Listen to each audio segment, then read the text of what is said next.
제가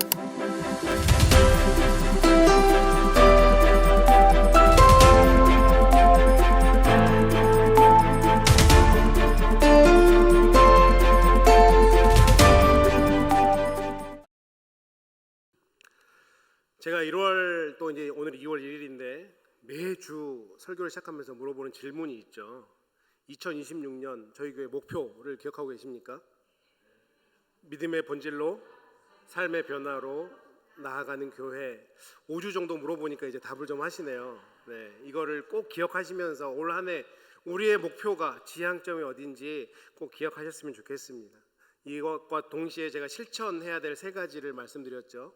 첫 번째는 말씀 앞에 먼저 서야 된다. 우리가 믿음의 본질을 찾고 구하고 이것을 살아내기 위해서 말씀 앞에 먼저 서는 신앙이 필요하고, 두 번째로는 하나님과 관계를 먼저 세우는 신앙이 필요하다라고 이에 관한 말씀들을 계속해서 나누어오고 있었습니다. 오늘은 마지막으로 삶으로 증명되는 신앙에 대해서 말씀을 나눠보려고 합니다. 이제 우리 목표 설교는 오늘이 마지막이 되는데, 그래서 우리가 지금까지 우리가 나눴던 말씀을 아주 짧게만 다시 말씀드리면, 첫째 주에는 우선순위, 먼저라고 하는 그 단어를 가지고 우선순위에 대해서 말씀을 드렸죠. 우선순위가 우리 믿음의 실체라고 할 수 있습니다. 여러분이 우선순위에 두는 것이 무엇인지를 보면 지금 여러분의 믿음을 볼 수 있다라고 하는 거죠. 두 번째, 믿음의 정의에 대해서 말씀을 나눴는데, 믿음이 무엇인가? 내 자기 확신이나 내 의지가 믿음이 아니라, 이 믿음이라고 하는 것은 하나님의 선물이었고, 또 우리를 구원으로 이끄시는 그 구원의 열쇠가 되었고,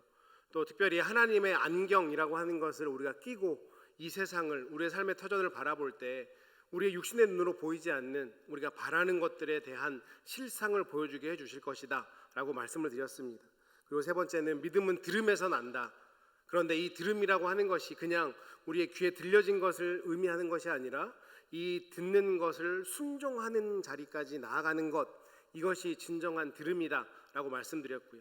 지난주에는 열매 맺기 위해서, 우리가 이 믿음의 본질을 살아내기 위해서 필요한 것, 그것이 주님께 붙어있는 신앙이다, 주님 안에 거하는 신앙이다 라고 말씀을 드렸습니다. 아마 어느 부분들은 또 기억이 나실 거라고 생각하는데, 이것들을 계속해서 기억하시면서 올 한 해 정말 믿음의 본질을 구하고 하나님께서 주시는 그 믿음의 본질을 살아내는 자리까지 나아가는 저와 여러분이 되셨으면 좋겠습니다. 오늘은 마지막으로 삶으로 증명되는 신앙에 대해서 말씀을 나눠보려고 하는데, 오늘의 핵심은 아주 간단합니다. 진짜 믿음은 사라진다라고 하는 거죠. 정말 그 믿음이 사라졌을 때 진짜 믿음이라고 할 수 있다. 다른 말로 바꾸면 믿음은 삶으로 증명돼야 된다라고 하는 것에 대해서 말씀을 나눠보려고 합니다. 우리가 이민 생활을 저보다 대부분 다 오래 하셨잖아요. 이민 생활하면서 느꼈던 것 중에 하나가 뭐냐면, 제가 유학을 준비하고 유학 와서도 처음 이제 한국과 많이 다른 점들이 느껴지는데, 그 중에 하나가 여기는 참 증명해야 되는 나라이구나라는 생각을 했습니다. 유학 서류를 준비하는데도 노터리를 받아오라고, 공증을 받아오라고 하더라고요. 그러니까 제가 이전에 한국에서의 어떤 삶이나 학업들에 대해서 증명을 해야 되고, 또 여기서 학교를 다닐 때도 재정 증명이라든지 이런 것들도 계속해서 내야 됐습니다.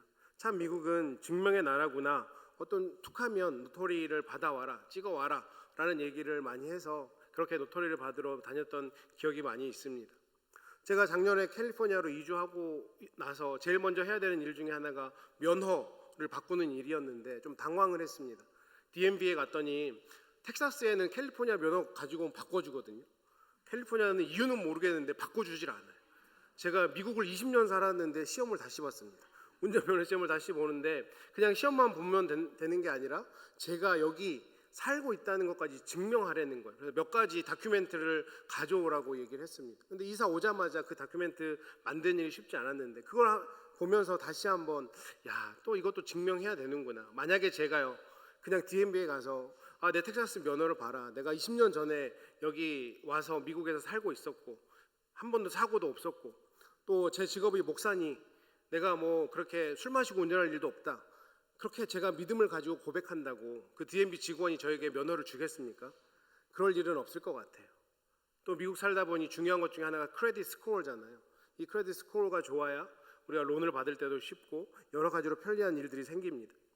그런데 제가 어느 날 그냥 은행에 가서 내가 목사고 나 거짓말 안 하려고 노력하는 사람이고 내가 가진 것도 없지만 빚도 없고 내 크레딧 스코어도 800점이 넘으니 그냥 나 돈 좀 줘 하면 줄까요? 그런 일은 결코 일어나지 않는 거죠. 성경이 말하는 믿음도 저는 이런 것과 좀 비슷하다는 생각이 듭니다.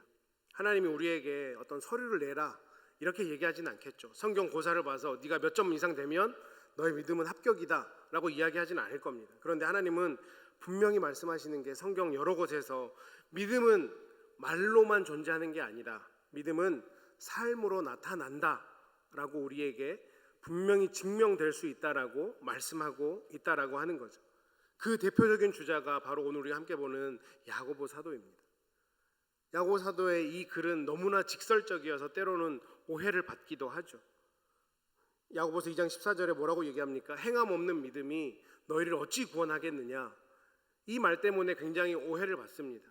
당연히 우리의 구원은 믿음으로 받습니다. 하나님의 선물로 주어진 거예요. 우리의 행함으로 믿음과 결코 연결이 되진 않습니다. 그런데 야고보 사도가 얘기하는 것은 뭐냐면 구원의 조건에 대해서 우리를 얘기하는 게 아니고요. 정말 구원받은 믿음의 증거를 보여야 된다라고 강조하기 위해서 이렇게 이야기를 한다라고 하는 거죠. 오늘 설교를 제가 그냥 한 문장으로 말씀드리면 우리가 믿음은 들음에서 나기 때문에 들어서 시작된 그 믿음이 살아있는 믿음이 되기 위해서는 하나님께 붙어 있어야 되고요. 하나님께 붙어 있는 그 살아있는 믿음은 너무나 자연스럽게 삶으로 보여질 수밖에 없다라고 하는 거예요. 내가 믿음이 있으면 이 믿음이 내 입술로만 구현되는 게 아니고 내 삶으로 보여져야 그것이 하나님이 원하시는 진짜 믿음이 될 수 있다라고 하는 것. 이것을 오늘 본문은 우리에게 말씀하고 있는 것입니다. 아마 우리가 믿음의 본질을 구하고 그 믿음을 살아내므로 우리의 믿음을 증명합시다 라고 우리 성도님께 말씀드리면 당연히 내가 그렇게 하고 싶습니다 라고 말씀하실 거예요. 그러면 어떻게 우리가 이 믿음을 살아낼 수 있는지, 어떤 것을 염두에 두고 우리가 신앙생활을 해야 되는지 오늘 말씀을 통해서 간략하게 나누고 이 말씀을 한번 삶으로 실천해 보았으면 좋겠습니다. 우리가 살아내는 믿음, 정말 그렇게 살아가기 위해서 먼저 염두에 둬야 될 것은 뭐냐면 말씀은 그냥 듣고 나서 그치어서는 안 된다. 우리가 말씀을 듣는 것에서만 끝내면 어떤 일이 우리 삶 가운데 일어나냐면 그것이 믿음이 아니라 자기 기만이 될 수 있다라고 하는 생각을 반드시 하셔야 됩니다. 내가 말씀을 듣는 것에서 그치면 가끔 이 말씀이 그냥 나에게 합리화돼서 나는 그렇게 살고 있는 것처럼 보여지는 것을 조심해야 된다라고 하는 거예요. 오늘 본문 말씀 야고보서 1장 22절 말씀을 다시 한번 같이 보시면 너희는 말씀을 행하는 자가 되고 듣기만 하여 자신을 속이는 자가 되지 말라라고 분명하게 말씀하고 있습니다. 또 이 말씀을 헬라어로 좀 보면 행하는 자라고 하는 이 말의 뜻은 포이에타이라는 단어인데 어떤 뜻이 있냐면 영어로 보면 doer라고 썼잖아요. 실행하는 사람. 말씀은 그냥 들어서만 끝내면 안 되고 이 말씀이 실행되어져야 된다라고 하는 것을 강조하고 있는 거죠. 그런데 그 다음에 듣기만 하여 이 단어는 무엇이냐면 아크로아타이라는 단어인데 그냥 듣는 사람을 뜻하는 단어가 아니고요. 이 당시에 문화에서 쓰이던 단어인데 어떤 강연을 듣고 그 강연을 평가하는 그런 사람. 이 듣는 사람, 듣기만 하여라는 단어에는 그런 뜻이 들어있는 거예요. 예를 들면 이런 거죠. 오늘 박 목사가 설교를 했는데 오늘 박 목사 설교의 포인트가 좀 맞지 않았어. 예화가 적절하지 않았어. 집에 가면서 운전하면서 옆에 있는 배우자분들과 그렇게 얘기하는. 얘기하셔도 좋습니다. 제 설교가 다 옳지는 않으니까. 하지만 그 가운데서 제가 이렇게 30분을 얘기하는데 한 문장 정도는 옳은 말이 있지 않을까요? 그러면 그 문장을 살아내야 된다는 거예요. 살려고 노력하셔야 된다는 거예요. 그냥 설교만 듣고 평가만 하는 자리에 앉아 있어서는 안 된다라고 하는 것을 야고보 사도가 이야기하고 있는 것입니다. 그런데 가장 무서운 단어가 뭐냐면 자신을 속이는 자가 되지 말아야 된다. 이 말은 헬라어로 파랄로기조메노이라는 단어인데 어떤 뜻이 있냐면 잘못 계산하다라는 뜻이 있어요. 들려진 말씀을 잘못 계산하는 거예요. 잘못 적용하는 겁니다. 이게 나는 속이는 자와 무슨 상관이 있을까? 이런 것 같아요. 말씀을 안 듣는 사람보다 더 위험한 사람이 누구냐면 말씀을 듣는데도 그냥 자기 기만으로 자기를 속이고 자기를 합리화해버리는 사람이 더 위험할 수 있다는 뜻이에요. 어떤 뜻입니까? 선포된 말씀이 나는 괜찮아, 아유 나는 잘하고 있네, 나에겐 상관없어, 이 말씀은 저 김집사가 들었어야 돼, 이권사가 들었어야 돼, 옆에 있는 배우자 당신이 이 말씀 들었어야 돼, 목사님이 당신 들으라고 한 얘기야 라고 가면 안 된다는 거예요. 하나님이 나에게 주시는 말씀이죠. 이 예배 시간에 하나님과 나와 1대1의 관계로 우리가 예배를 하는 거지, 이 예배 시간에 자꾸 누군가를 끌어들이지 마세요. 그러면 자기를 속이는 자가 될 수 있어요. 우리가 하나님 앞에서 어떤 사람이 나는 100% 옳다, 나는 100% 잘하고 있다 얘기할 수 있겠습니까? 오늘 이 말씀을 통해서 나의 반면 교사를 삼아서 내가 혹시 내가 정말 잘하고 싶은 마음이 있는데 못하고 있는 부분은 없는지 말씀을 통해서 나에게 하나님께서 책망해 주신다면, 아 이거는 나에게 주시는 말씀이구나, 내가 이런 부분은 되돌려야겠구나 생각하고 이번 한 주간 이 말씀을 붙잡고 씨름하셔야 된다라는 얘기입니다. 미국 생활하면서 종종 쓰고 또 듣는 단어 중에 하나가 I know라는 단어입니다. 누가 얘기하면 I know, 그렇게 공손한 말은 아닌 것 같아요. 나 그거 알아, 그만해, 알고 있어. 근데 신앙에서 이 I know는 정말 위험합니다. 왜 그럴까요? 우리의 신앙 가운데 아는 것이 사는 것을 대체하면 안 돼요. 우리의 신앙은 살아내야 되는 자리까지 나아가야 되는데, 나 알아, 그 옛날에도 들었지, 목사님 이 본문 가지고 한 10번은 설교했을 거야, 이제 나는 목사님이 앞에 무슨 얘기만 꺼내면 뒤에 무슨 얘기 할 줄 다 알아. 10번 설교한 목사도 잘못된 거겠지만 오죽하면 10번 설교를 할까요? 성도님들이 얼마나 안 바뀌면 그런 생각을 할 줄 알고도 10번 설교를 할까요? 피차간에 생각을 해봐야 된다는 얘기예요. 우리의 믿음은 살아내는 자리까지 나아가야 이것이 하나님이 원하는 믿음이다라고 하는 것, 이것을 반드시 기억하셔야 됩니다. 듣는 믿음은 출발이지만 듣기만 해버리면 자기 기만이 될 수 있다, 자기를 속이는 게 될 수 있다, 마치 내가 잘하고 있는 것처럼 그렇게 나를 합리화하면 안 된다. 이것이 우리가 살아내는 믿음을 갖기 위한 첫 번째 염두에 둬야 될 점이라고 생각을 합니다. 두 번째로는요, 이 살아있는 믿음은 반드시 열매로 드러나게 돼 있습니다. 내가 살아있는 믿음이 있는지 없는지 보시려면 내 삶의 열매들을 확인해 보시면 돼요. 우리 오늘 본문 아니지만 야고보서 2장 17절 말씀을 보면 너무나 잘 아는 말씀이죠. 이와 같이 행함이 없는 믿음은 그 자체가 죽은 것이라. 우리에게 굉장히 찔림을 많이 주는 말씀이지 않습니까? 여기서 야고보 사도가 죽은 것, 죽은 믿음이라고 정의를 하는데, 죽은 믿음은 뭘까요? 믿음이 아예 없다를 뜻하는 게 아니고 입술의 고백은 있는데, 나는 믿는다고 하는데 내 몸이, 내 삶이 움직여지지 않는 상태입니다. 이게 죽은 믿음인 거죠. 믿음이 있어요, 근데 움직이지 않아.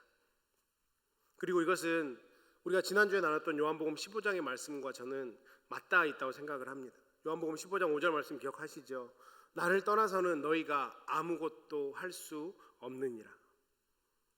여기서 제가 깜짝 퀴즈를 하나 내겠습니다. 지난주 설교를 한번 기억해 주시면 좋을 것 같은데요, 포도나무가, 포도가지가 열매를 많이 맺으려면 어떻게 해야 될까요? 저는 객관식으로 준비를 했는데 1번 농약을 많이 친다, 2번 거름을 많이 준다, 3번 농부끼리 회의를 많이 한다, 4번 가지가 나는 열매를 많이 맺을 수 있을 거라고 확신을 갖게 한다, 5번 나무에 잘 붙어 있는다.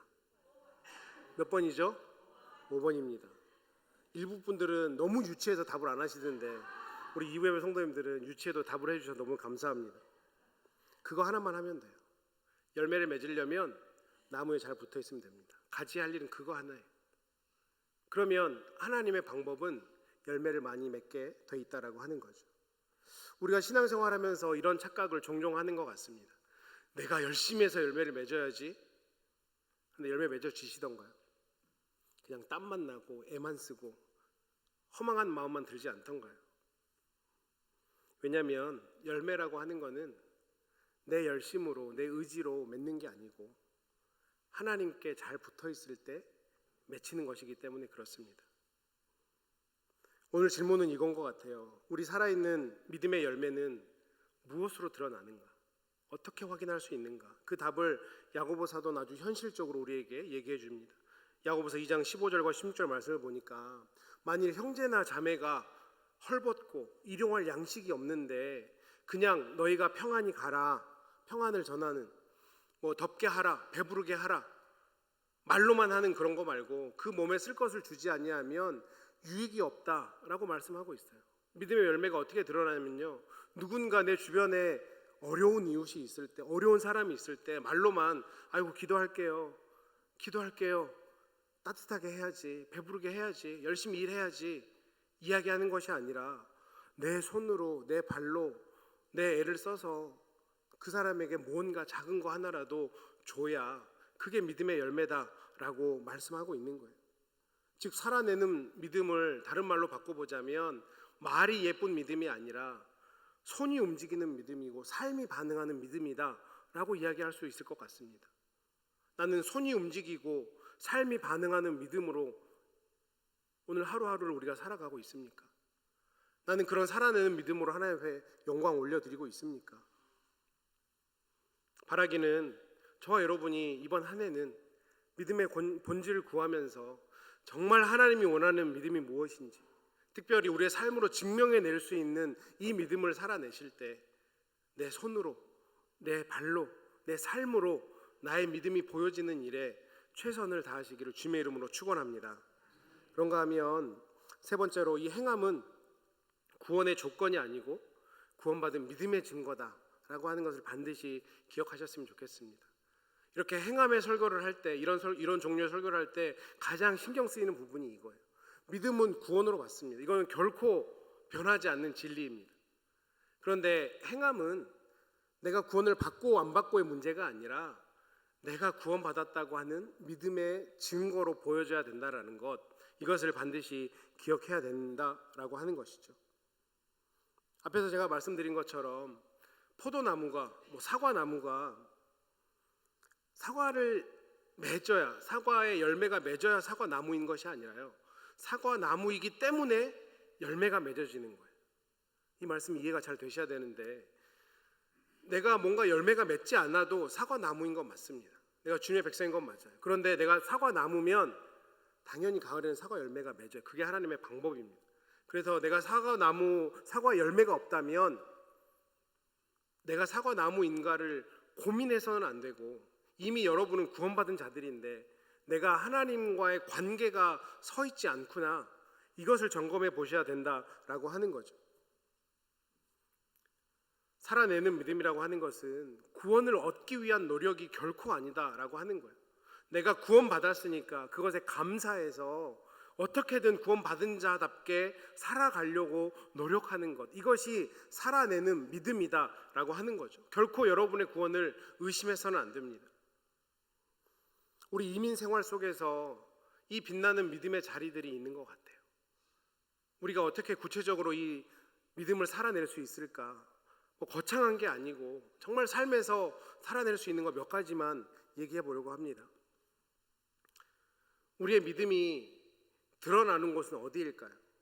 이곳 예배당에서 우리의 믿음이 드러날까요? 예배당 밖에서 우리의 믿음이 드러날까요? 둘 다 드러나야 됩니다. 여기서 믿음 없으면 안 되잖아요, 예배하는데. 근데 밖에서 더 잘 드러나야 되죠. 월요일부터 토요일까지. 사실 여기에는 믿음이 드러났으니까 이 자리에 오신 거거든요. 그런데 우리의 삶의 터전에서 월요일부터 토요일까지 우리 삶 속에서는 우리가 숨기려면 충분히 숨길 수 있거든요. 그래서 우리의 믿음은 월요일부터 토요일까지 더 잘 드러나야 된다. 우리 현실 속에서, 우리의 삶에서 드러나야 된다. 제일 첫 번째는 운전대 위에서 우리의 믿음이 드러나야 됩니다. 제가 켈리 와보니까, 죄송합니다, 왜 차가 이렇게 막히는지, 405번, 10번, 5번, 101번, 110번, 도대체 마음에 드는 프레이가 하나도 없습니다. 어딜 가도 막혀요. 몇 시에 가도 막힙니다. 그러니 제 마음을 믿음으로 다잡지 않으면 처음부터 스트레스가 너무 심하고 누가 하나 끼어들면 제가 목사인 것도 잊어버리고 속에서는 열불이 나고 쟤는 도대체 뭐하는 작자이길래 저렇게 운전을 하나. 그래서 제가 제 차 앞에 십자가 달아놓거든요. 십자가 보면서 나는 목사다. 우리 성도님들 어떻습니까? 끼어들기 당했을 때 가서 복수를 해줘야 직성이 풀리고 하루가 편해지진 않습니까? 욕이라도 시원하게 해줘야 내 속이라도 좀 시원해지지 않습니까? 그건 살아내는 믿음이 아닌 것 같습니다.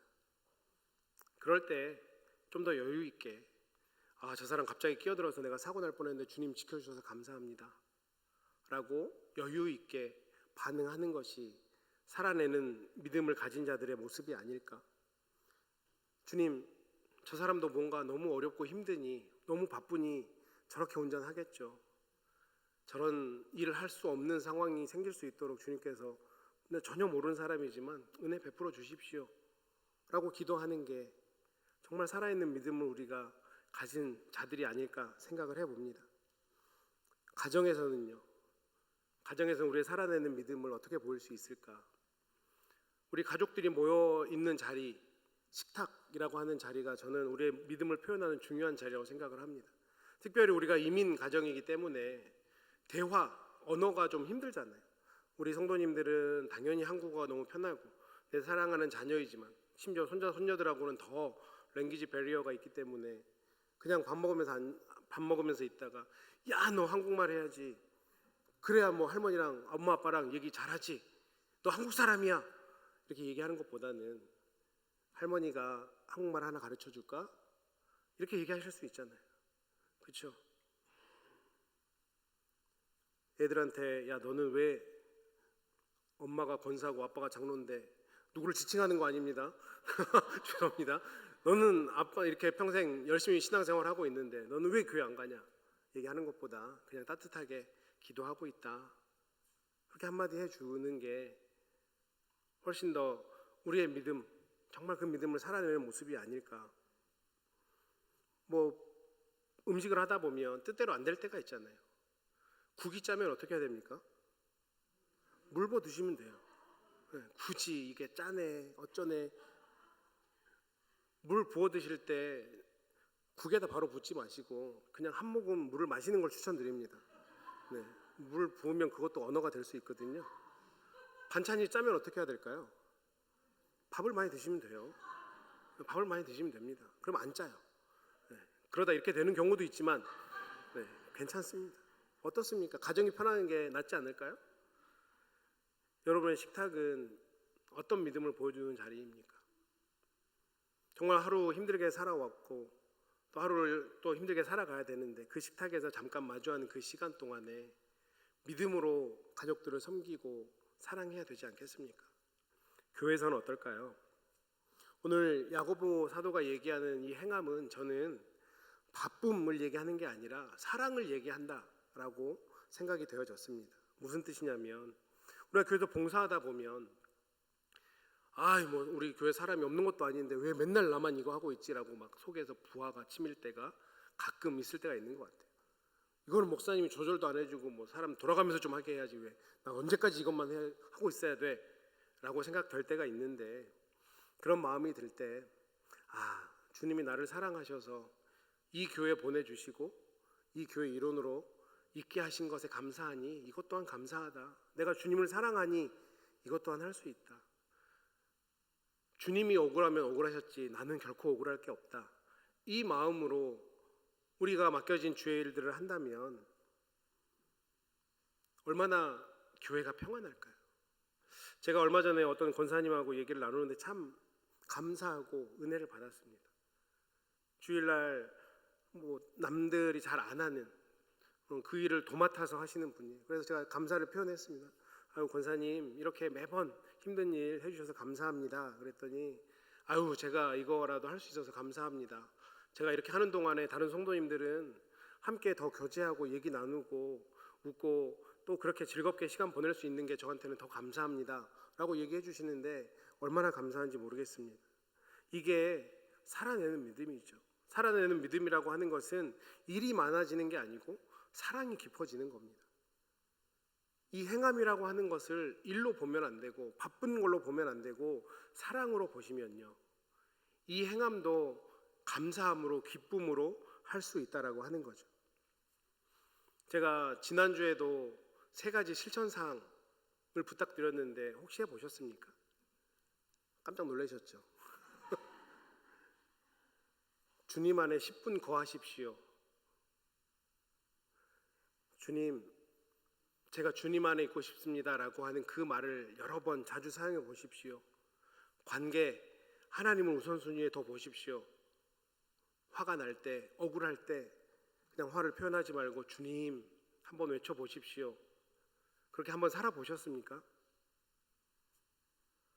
지난주 설교로 다시 넘어갈까요? 이번 주에도 3가지 한번 적용해 볼 수 있는 것, 살아내 볼 수 있는 것을 말씀드리려고 합니다. 하루에 한 번 작은 순종을 한번 정해 보십시오. 내가 하기 싫은데 하나님 때문에 해야 되는 것, 그 작은 순종을 한번 오늘 오후에 한번 결단해 보세요.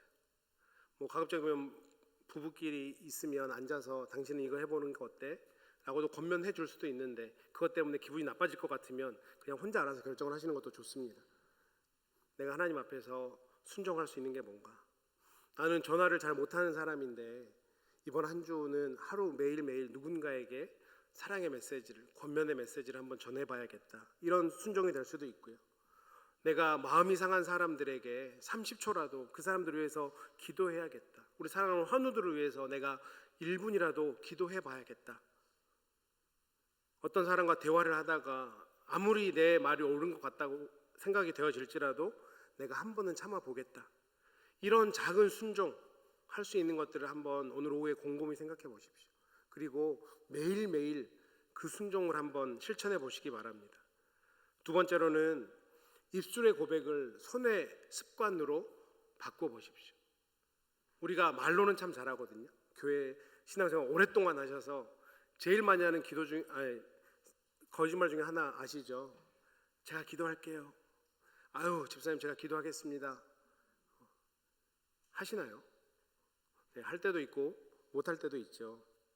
그래서 그냥 그 입술의 고백이, 신앙의 고백이 나와졌을 때 손의 습관으로 바로 바꿔보셨으면 좋겠습니다. 누군가를 위해서 기도할게요 했다면 그냥 그 자리에서 10초라도 30초라도 기도해보세요. 힘내세요 라고 얘기해 주는 것도 너무 감사한데 가급적이면 우리 커피 한잔 할까요? 식사 한번 하실래요? 라고 바꿔보시는 것도 좋을 것 같습니다. 하나님이 도와주실 겁니다 라고 권면해 주신 것도 너무 좋은데, 내가 혹시 도울 일은 없는지 한번 고민해 보시고 정말 말의 고백이 아니라 삶의 고백으로, 삶의 실천으로 한번 바꿔 나가보는 훈련을 해보셨으면 좋겠습니다. 마지막으로 매주 한번 이 열매 점검의 질문을 한번 스스로에게 해보셨으면 좋겠습니다. 어떤 뜻이냐면 토요일 저녁도 좋고요, 주일 저녁도 좋을 것 같습니다. 내가 지난 한 주간의 삶을 되돌아보면서 내가 이번 한 주간 정말 그리스도의 향기로 누군가에게 그 향기를 한 번이라도 전했나? 한번 고민해 보는 거죠. 내가 하나님 앞에서 내 의지가 아니라 하나님이 원하시는 그 말씀대로 나에게 주신 그 말씀에 작은 것 하나라도 순종했었나 점검해 보는 겁니다. 내 말과 태도에서 주님께 붙어 있음의 흔적이 있었는지 한번 점검해 보는 겁니다. 그런데 부탁드리는 것은 이 점검이 정죄로 나아가진 않았으면 좋겠어요. 나는 이거밖에 안 돼, 나는 왜 이러지? 라고 하는 자리로 가면 안 되고요. 그냥 좀 못했다면 다시 한번 방향을 재설정하시면 됩니다. 주님, 내가 이번 한 주간은 더 열심히 순종해 볼게요. 더 열심히 실천해 볼게요.